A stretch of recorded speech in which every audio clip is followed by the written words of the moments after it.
I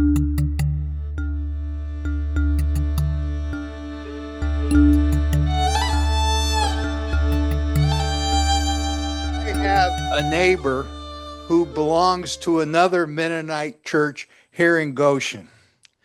She continually tells me how her church is growing and that she hears that many people are leaving College Mennonite Church. When Phil decided to leave, she told me that CMC probably can't hire a new pastor because of all the people that have left. I replied that the people leaving was not my main concern. I was more concerned about the people who have stayed. Well, Merle Hostetler met many of us, and he decided to come. He watched CMC as a neighbor for the last 25 years, mostly while pastor at East Goshen Mennonite Church. Prior to coming to Goshen, Merle was pastor at the Souderton Mennonite Church in Pennsylvania for 10 years. Merle grew up in Iowa, went to college at Heston, Eastern Mennonite, and Rosedale Bible Institute, and studied at Palmer and Denver seminaries. Sports were a big part of his life, and he still plays basketball, pickleball, and golf. Merle has been married for 33 years to Mary, who teaches first grade at Chamberlain Elementary School. They have 2 sons, we have a picture here, and currently 2 grandchildren. Merle, we look forward to learning more about your life faith story, your impressions of College Mennonite Church, and how we can support you over the next year. Thank you, Mark. I'm going to pull this thing right up here.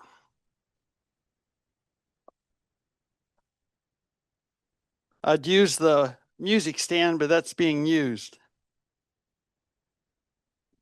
I have this up here as our family picture. If you want to come, if you're in the back row, you probably can't see it.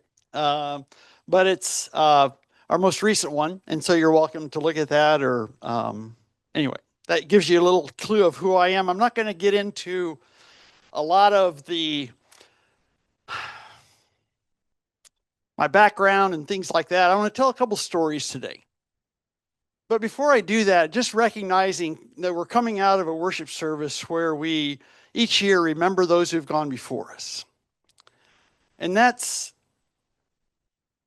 an atmosphere of respect and remembering, but also every year it catches me a bit. Because, and I think even especially in this class here, maybe even more than in my life, you're thinking back, you're reflecting back on your own life. And you're saying, who have I been? Where have I come from? And not just that, but who am I now? And how do we carry on this legacy of faith, this legacy of our families and of who we are? Upright people striving to do the right thing. And you look back on those people that have gone before us and you just say, thank you. Thank you. And with God's grace, we can do the same ourselves. And so I just want to recognize that. And I don't know how you all are engaging that. Maybe some of you very personally, very, very close to the heart. I just came back late last night. I'm thankful this is a hour change today. We got back late last night from Harrisonburg, Virginia. I was out there for a funeral. And remembered a woman, 97 years old, that lived full. And yet it was a hard one because life took a turn, has taken a turn for their family. 7 siblings, and they don't get along well. 7 siblings that are deep in faith, follow after Jesus well. All of them desire to, and yet there's something there that just is difficult. And so I come at it in a bit of that way today, just saying, what are some times that in my life life has taken a turn, has caught me off guard, and has not just taken a turn, but it's served to shape my life in a way that I wasn't expecting. Just like you could name things, times where your life has taken a turn and it has reordered your equilibrium. And so I want to tell a few stories like that today. Um, I call it my big. It's not an acronym.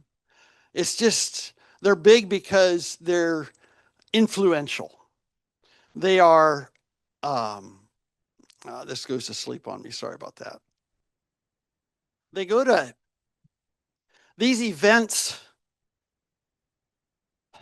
catch us off guard, but they serve a purpose of helping us realize that we're not in control of our lives. And that we have to, if we're going to survive, we have to kind of flow with that sometimes. And for some of us, that's hard, and others, it's not. Um, they're watershed moments, they're milestones. And oftentimes we don't realize how they affect us until we look in the rearview mirror and see kind of how they've formed and shaped us. Sometimes it's in grief, sometimes it's in elation. Sometimes they're unexpected, sometimes you see it coming down the road.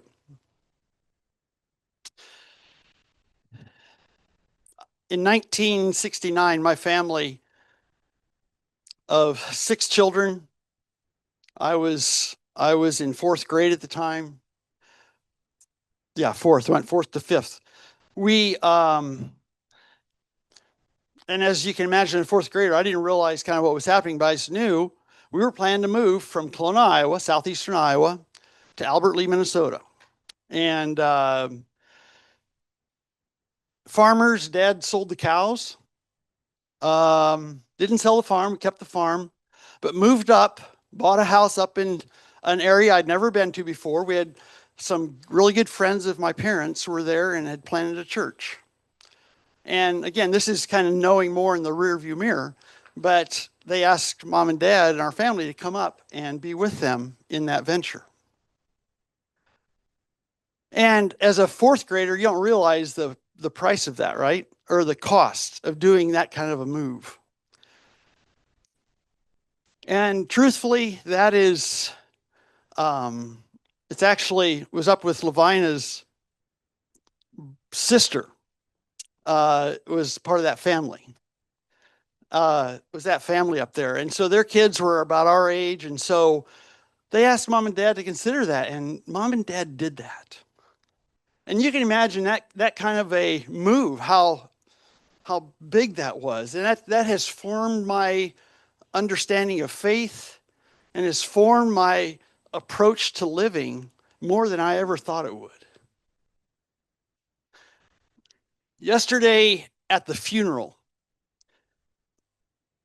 good friend of mine who is a sibling of this woman who passed away yesterday, that we remembered yesterday, remember saying, "Why was life so hard for you? You've told stories about how your life has been so hard. Tell me about it." And this 97-year-old woman, well, been in her early 90s at the time, just said, "I don't know. It was just hard." Well, what do you mean by that? I don't know. It was just hard.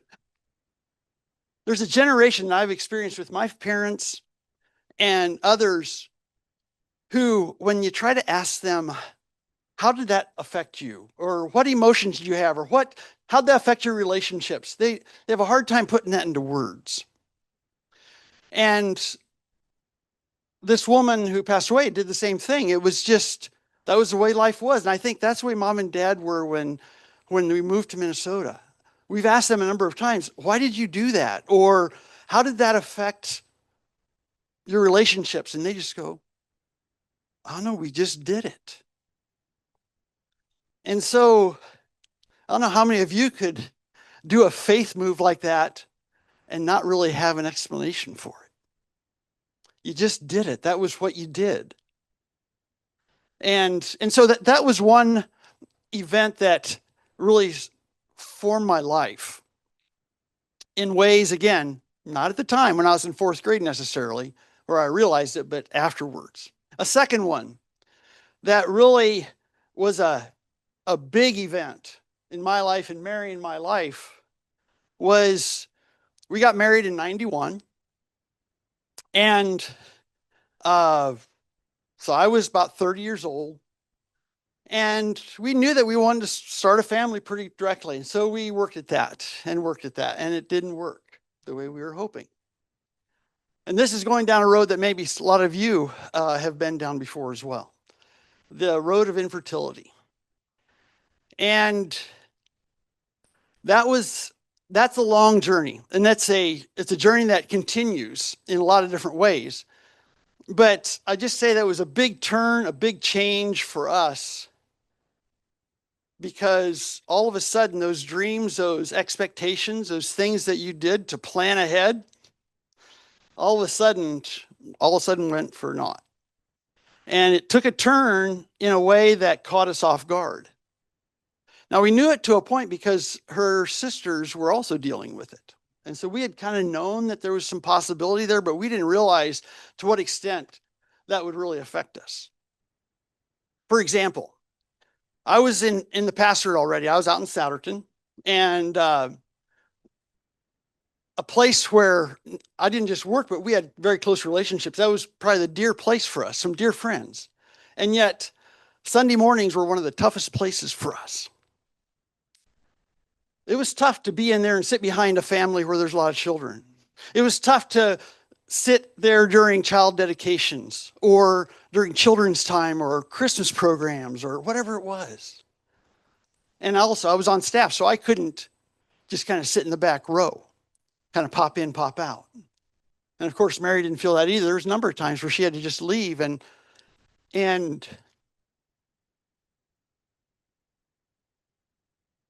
what was so powerful is that while we thought we were alone, there was a lot of people that came around us in a variety of ways. I mean, Mary catch herself out on the steps and somebody just popped down beside her, and all of a sudden there was like a connection.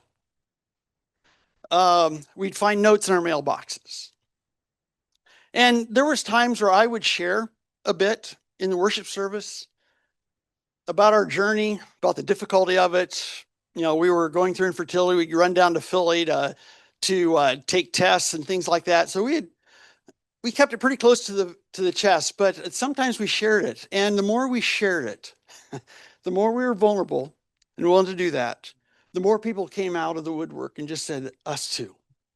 Us too. Maybe not the same, but we have this same kind of thing. Sunday mornings are tough for us, or our family doesn't understand, or people said the stupidest things the other day.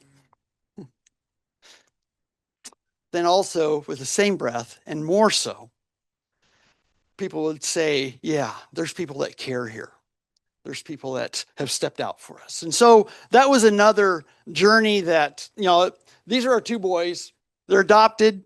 We moved from Pennsylvania to Colorado to finish my seminary. And it was out there that we met a young woman that chose our profile in the adoption agency. It was Ian's mother, birth mother, just turned 16. And got to know her and her family. And then Ian was born, and he was a Colorado baby. We moved back here to Goshen in 2000 and 2002. We got connected with a young mother down in Noblesville, and got to know that family, and Austin was born. Ian's 26, Austin's 22, and Ian and Taylor are married. They have two little ones. And so it's not the way we planned it, but we can't imagine any other way. And so, you know, Ian's a redhead. I have no red hair in my head. Now, Mary, she has some siblings that are redheads. So it's kind of interesting how that family dynamic goes. And then Austin is, oh, you look just like your dad. We don't tell the truth. We just they say, oh, thank you very much. You know, so we have a lot to be grateful for. And in the journey, although it was a sharp turn, it was a turn that we weren't even though we expected it in some ways, maybe it was hard. And it continued to be one that formed us because it put us in touch with people that we would have never been in touch with otherwise. And so whatever your turns have been, sometimes it puts you in settings with people that you would have never met otherwise. And so that was an important piece. The last one I'll just say, and then I'll be glad to open it up. I'm open to any questions you would have or any thoughts you'd like to have ask as well. But I'll just say one thing that the journey, such as infertility and such as family moving to Minnesota, you come up against some emotions that you have a choice. You have a choice to face this with grace, or you can turn bitter, you can blame people, or you can carry it in a way that gives it back to God and just says, God, help me. Help me to be who you want me to be. Help us to be who you want us to be. Another experience that I had was in high school. I graduated in 78 from Iowa Mennonite School. So it's a Mennonite school, a lot like Bethany is.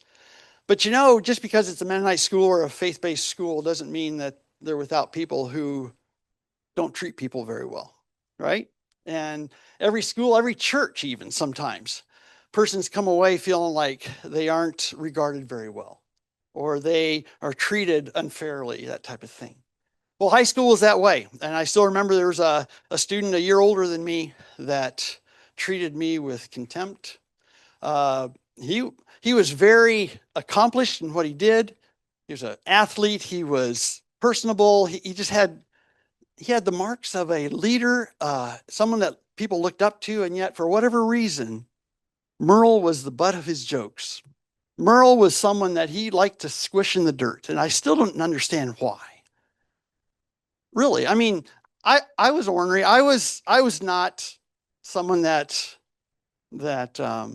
thought before they spoke sometimes, things like that. And so I did say things that kind of got myself in trouble. But at the same time, to be bullied like that, and that word bully is used a lot in circles, in media, in schools, and it was hard. I carried a smile usually. I still was happy-go-lucky, and I kind of laughed it off, or I pushed back a little bit. But boy, inside I was torn up. And I still remember those times I was trying to find ways to pay him back. I love revenge, right? And even though I tried to make it a Christian revenge of some kind, whatever that might be. But it's like, how can he do that? And then as I paid attention to that, I felt like very lonely because I didn't say it a whole lot to other people. But then as the years have gone on and I've looked back, people often said, yeah, you were treated not very well. And so there was an acknowledgement of that, but it was a lonely time. And I realized that I kept it close and I didn't share about it. If I'd have shared about it in retrospect, as I looked in the rearview mirror, I probably would have had a lot more some help with that. But I don't even know if any teachers or people like that really picked up on it because it happened in the locker room, it happened in the gym, happened in the hallways, where it was kind of free of oversight. I thought I was past it. Well, anyway, I'll just say that has helped in coming into ministry, especially I spent a lot of years working with youth, with families, with children, and it really sharpened my desire to look out for people who are put under the thumb. It helped sharpen my desire to be an advocate for those who are picked on, those who are put on the edges, those who aren't accepted, those who are made fun of, whatever you want to put in there. And like I said, bullying is one of those things that is talked a lot about. And there's a lot of accusations in school settings. My wife's a teacher, and she knows that there's a lot of accusations by parents and things like that their kid is getting bullied and the difficulty of that for a teacher. And how do you deal with that? So I realized that. But at the same time, I came away deeply hurt.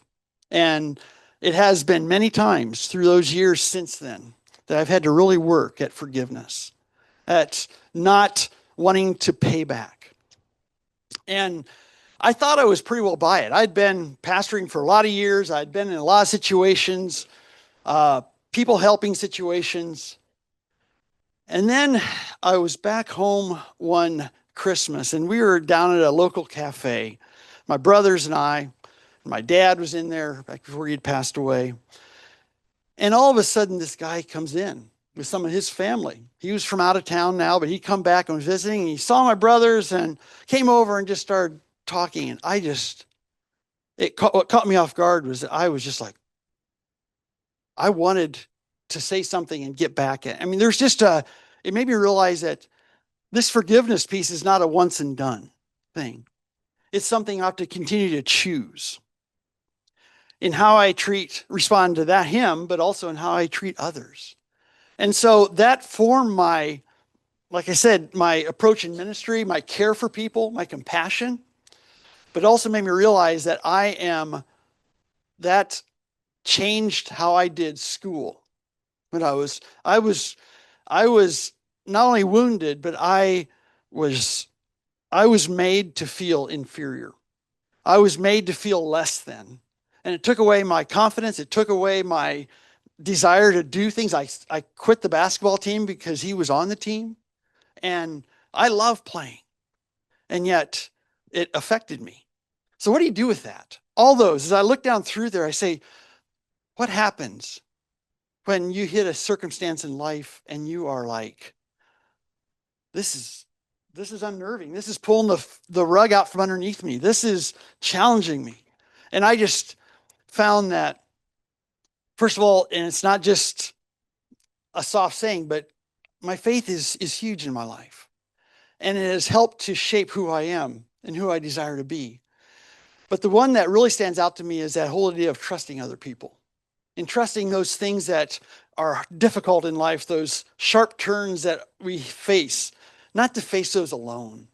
And that's one thing I learned, is that people really do care. And there are people that if you're in solidarity with, that makes it cushions the blow a bit. I'll just say that. So, in the midst of all that, how does God show up? Well, there's a lot of different ways. I'm going to let it go at this point. If you have questions, you can do that. I'll just say that I feel privileged to be here at college. I look out and I see some people that I've met already, names I know. That most of you, I couldn't say all the names, but I'm working at it. And so I look forward. I'm signed on for a year at least. I'm in an interim role. I was there long term at East Goshen. Great years there. Great years in Souderton too. And decided to step away. Mary and I weighed this thing of, what do we do? When is the right time to step away in a pastoral position? You wait till people tell you to leave? Art, when did you leave? Did you leave before you were told to, or did you leave when you? I mean, I don't know. There's other pastors in here. It's hard. It's hard to know. And so, but anyway, interim work is something that really is feeding my spirit right now. And I love the walking with people, even though it takes work to get to know people. It's been good to hear stories already of life here. So I just open it up. John. Say a bit about your call to ministry. Okay. Call to ministry. I went to Heston in 81. I graduated in 81. So I went out in 79, and with every intention of being in ag business. Grew up on the farm. Agriculture was that was a sweet spot in my life. I realized it was tough. You know, the family farm, we didn't have a farm that'd be a sustainable place. So I was thinking of ag business. Well, I got there to Heston, and I ended up taking this course by Marion Bontrager. And it kind of pointed me toward ministry. So I was weighing it. I wasn't convinced. But that was kind of I kind of look back on that as a turning point. I could point at other things that affect that, but that was kind of a turning point. So then I went to EMU, and took Christian ministries and Camping Rec Youth Ministry as well. And from there, just kind of the things that come along when you start making that turn from where you were, all of a sudden things kind of start falling in different ways. And I just found that there was a lot of affirmation for that. And so, yeah. If those on the Zoom have a question, just shout it out. It is. Yeah. Okay, good. All right, any other questions?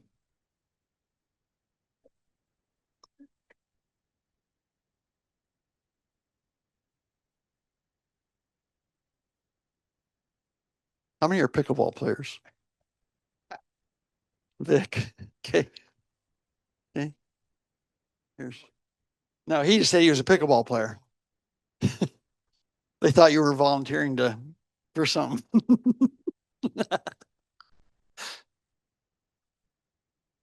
Dale Good, spent my Dale Good spent my career here at Goshen College, so I'm interested in your academics. Say just a little bit about your seminary experiences. As I said, I went to Iowa Mennonite. I went to Heston, went to Eastern Mennonite, went to Rosedale for part of a year. So deeply committed and loving my Mennonite roots. When I was at Souderton for a while, and I wanted to finish my seminary. I'd been taking some classes at Eastern Mennonite Seminary as well as at what's now Palmer or Eastern Baptist in Philly. And so I chose to go. Denver Seminary had a prof there that I really resonated with, and of course, in May before we left, for the next school year, I left first part of the summer, but in May found out this prof had left that seminary. So, what do you do with that? And so went to Denver there, and I was really glad for that because I went out of the Anabaptist world a bit to do that. And some people have said, why do you do that for such a formative time in ministry? And I knew I was committed to the Mennonite Church, but the reason I did that, and it's more in retrospect than it was at the time when I decided to, is that I feel like we as a church are called to work at unity of the body. And I think it's really easy sometimes for we in our own separate denominations, Baptist, Conservative Baptist, Mennonite, Methodist, Assembly of God, whatever it is, to kind of think of we're kind of the centerpiece and others kind of fall in around us. And what does that mean to go to a Conservative Baptist seminary where there are a lot we have in common, but there's things taught and people who are there that just you wouldn't find at a Mennonite seminary, and so that was important. I really rubbed shoulders with some people that I never would have rubbed shoulders with otherwise, and so as I have come back here to Goshen and pastoring here, it's really important to interact with congregations, other churches in the area that are not Mennonite, and some that hold beliefs that are different than mine. For sure. But I just so that's a big part of my education as far as ministry training. Otherwise, I'm just trying to think if there's other things about my education that would fit that. But that's kind of been my journey. I would just say as well the seminary piece is one that I want to keep coming back to. I found if any of you who well, I guess in all professions, you need to keep learning. And so I'm really glad we're close to AMBS and can keep going. I can keep going back there. It's not just Pastors Week, but they have classes every now and then. There's seminars that go on, and I love learning. I love to keep learning. Merle, now that you've been here about 2 months Mhm. and you're now an insider, Yeah, really big. what surprised you the most coming here to College Mennonite Church?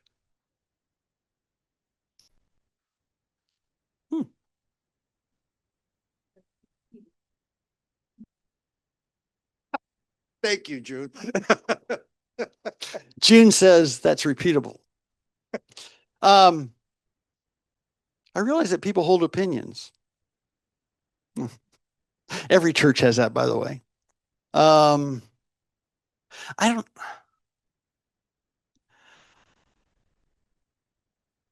don't know. The thing I like about College Mennonite is that it is it's a wide variety of people that's here. Sometimes I hear people say, well, we are such an older congregation. in the midst of that age group, there's so much variety. And even though there's Mennonite, a lot of Mennonite, there is a lot of experiences that are represented here. I think more experience-wise, I've always found that when I've been in congregations in that the population of people that are that upper third or whatever it is, I do myself a disservice by not sitting close and listening and paying attention.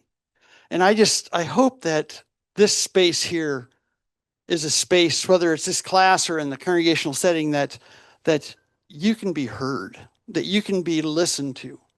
And I don't know what that's like to, when I was out at the funeral this weekend, I ran into people that, grandchildren. And I just found that there was an openness to listen to experiences, because I was the same age as a lot of the siblings. And so they wanted to hear stories. They wanted to hear. And I just think that's the type of place I hope that college is for you all, is that you have people here who are willing to hear your stories and you hear your journey, and to learn that you are those saints that are going before us.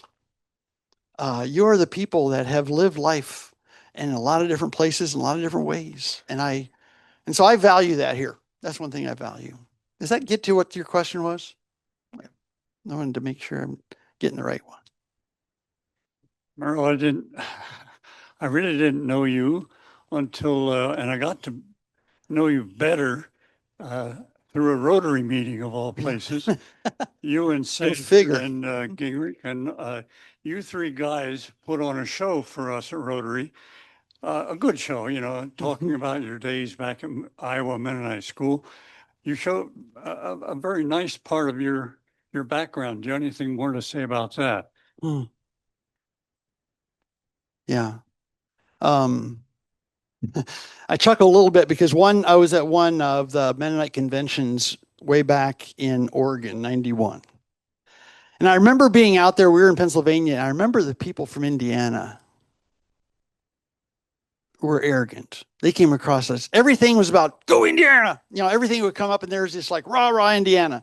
And it was kind of in fun, but after a while it got old.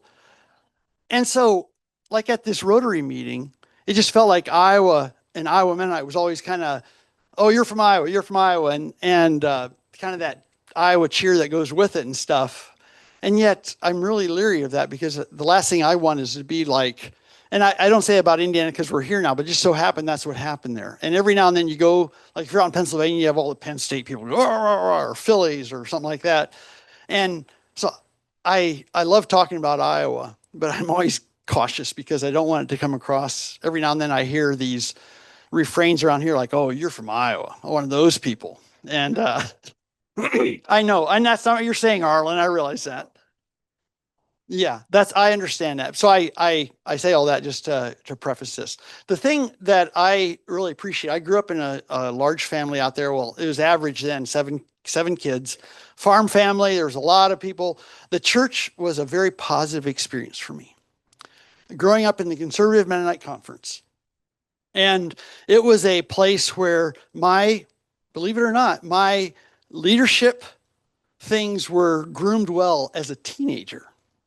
I didn't have to grow up first. I was asked to be a song leader. I was asked to preach one time.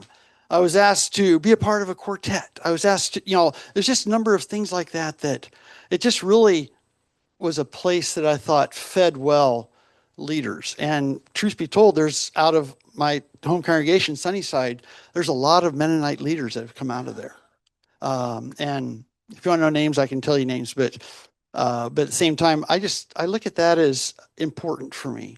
In the church, in the school, Iowa Mennonite was a smaller school. I felt like I was groomed in a lot of ways to be who I am today. Family, close family, and stuff like that. So I would just say those are a couple things, Arlen. John. Merle, I think the real gift that you've given to us today is your vulnerability. And you can be honest with yourself and with us. And I think profoundly, that's a wonderful gift. Thanks. And I thank you for it. Thank you. I had a time to visit with John this week, and He was my Revelation prof out at Heston. And he was also my next door neighbor the first year. I lived in Lancaster House, and him and Naomi, and lived right next door. And so who knew I would run into John like this these days? But I told him the other day, I said, Revelation, the thing that stuck out to me was the way that you focused on numbers and the importance of numbers in Revelation and the Bible. And that was memorable to me. And so I was glad for that. Thanks, John. Thank you, Merle. I suppose even though you had a long day yesterday, you can stick around for a few I'm minutes. good. I'm Yeah. good. And if you want to go up and please take a look at the family picture, but we look forward working with you over the next year. Thank you. Thank you, Mark. Uh-huh. Thank you. Appreciate it.